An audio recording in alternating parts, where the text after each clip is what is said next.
let's just have a little talk about the government's latest plan, shall we call it, to tackle people smugglers. And apparently, from what I've heard, that does sound a little bit tough on paper. I mean, 5 years in prison for anyone flogging small boat crossings or dodgy passports online. But will it really stop the boats? To be honest, I've got my doubts, and I'll tell you why. Because here's the thing, if they actually really wanted to put an end to these dangerous channel crossings, wouldn't they, just take a leaf out of Australia's book?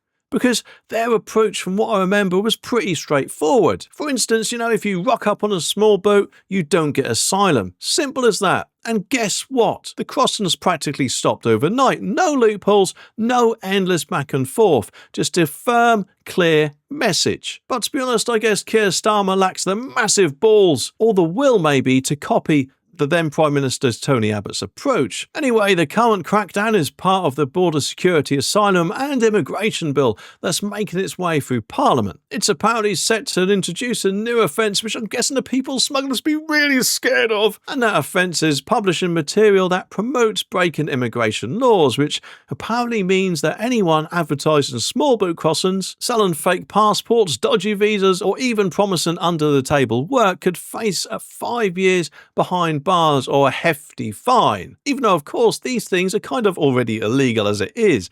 But the government does claim that this new law will give the police and prosecutors more muscle. However, I personally don't think it will work, because I'm guessing, and admittedly I could be wrong, but I'm guessing that most of these boat people smugglers are based abroad, and therefore they presumably aren't going to be worried about our UK laws. And of course the reality is that criminal gangs adapt quickly, don't they?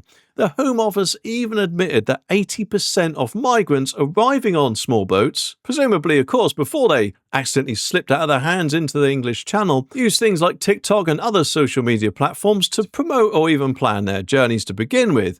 I mean, you can ban the ads, but these gangs are unfortunately resourceful. They'll find another way, because as long as there's a chance of making it to the UK and claiming asylum, the demand will, just be there, won't it? And Labour, with Yvette Cooper as Home Secretary, actually promises to smash the gangs. How many times have we heard that before? And of course stop the boats, which yes, admittedly sounded strong the first couple of times, but let's be honest, Labour has never really been known for their tough stance on immigration, have they? Let alone of course illegal immigration. I mean, it's just got worse since Keir Starmer's been in, as far as I'm aware.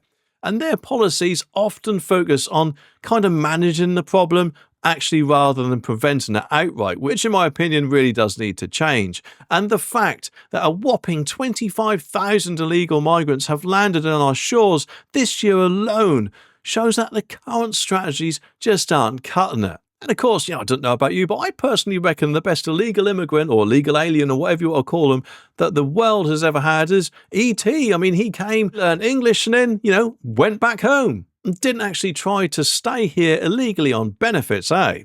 So what's next? I mean, we need a real game changer, don't we? Something bold if our government has any hope in ending this crisis. I mean, what if we actually did adopt a policy as similar to Australia's, where anyone arriving via illegal routes like small boats would just be ineligible for asylum? That would send a clear, unambiguous message that the risk just isn't worth it. No loopholes and no appeals dragging on for years and years and years. Just a clear, firm stance. And I think reform will hopefully do that. But unfortunately, it won't probably be easy, because of course, implementing such a policy wouldn't come without its challenges, or the lefties as they're kind of known as. I mean, there'd be legal hurdles, human rights debates, and plenty of political backlash. I mean, you can just imagine it, can't you?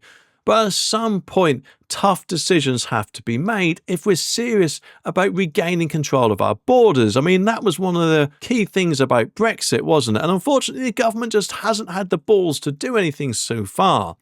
But in the end, it's about priorities. I mean, do we really want to keep patching up the system with new laws that criminals will just unfortunately find ways around? Or do we, actually want to make a decisive move that stops the boats for good? I mean, I don't know about you, but I think the choice is clear.